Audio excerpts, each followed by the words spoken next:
Advent 2020.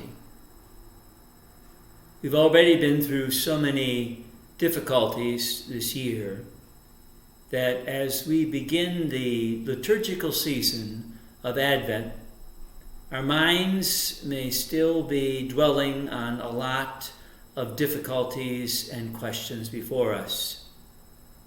Even the gospel passage that we read on this Sunday, the first Sunday of Advent, strikes us maybe as strange. Jesus uses the expression watch, and he tells a parable about a master leaving his house behind. And in those days, the homes were very large and with many servants. One servant was a doorkeeper. That was his whole job. He was to be the doorkeeper. He watched the door. He opened and closed the door. And the rest of the servants were supposed to be doing their job. He left, it said, on a journey to come back. It's interesting. I was thinking about doorkeepers. It's in most people's experience, what are they be talking about, a doorkeeper? We just go to the door and open it, So what's a doorkeeper? I have to tell you, when I went to the seminary, St. Mary's Seminary in Cleveland, Ohio, it was a grand old Spanish-style building. Huge. It's just huge. Hundreds of rooms, chapels, dining rooms, etc. And the entranceway was these huge old oaken doors. I mean, they were 12 to 14 feet high. And they had big metal handles on them to open them. And they were very heavy. They almost had to be pushed to open the door.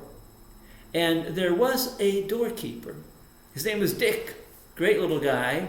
He lived actually in a little room to the side of the doors. And when the doorbell would ring or he hears somebody knocking, he would go down and talk to the person and let them into the seminary if they were supposed to come into the seminary.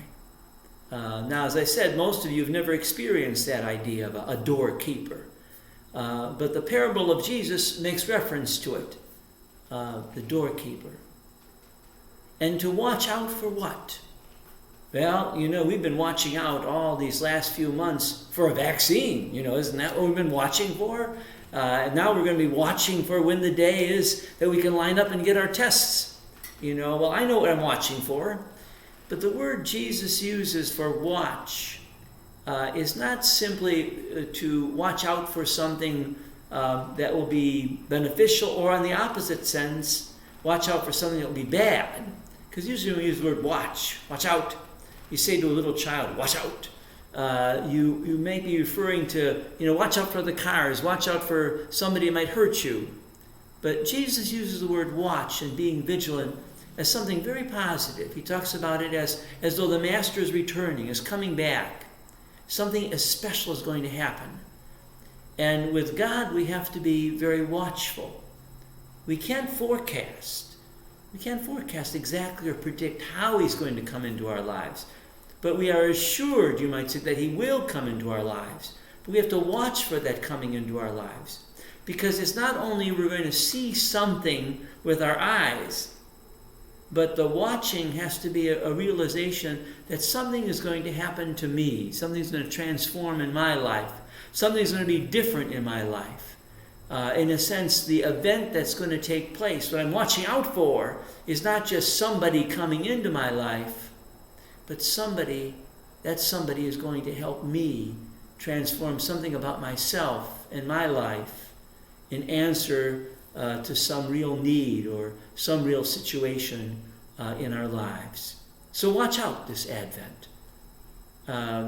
Watch out for something more deep than one could imagine. Something that will transform me, my life, my circumstances in marvelous and miraculous ways, because that is how God comes into our lives. We can't predict how it will be. We know it will come. We have to watch out for it. And when it comes, be thankful and to allow ourselves to become part of what God wants to do with us.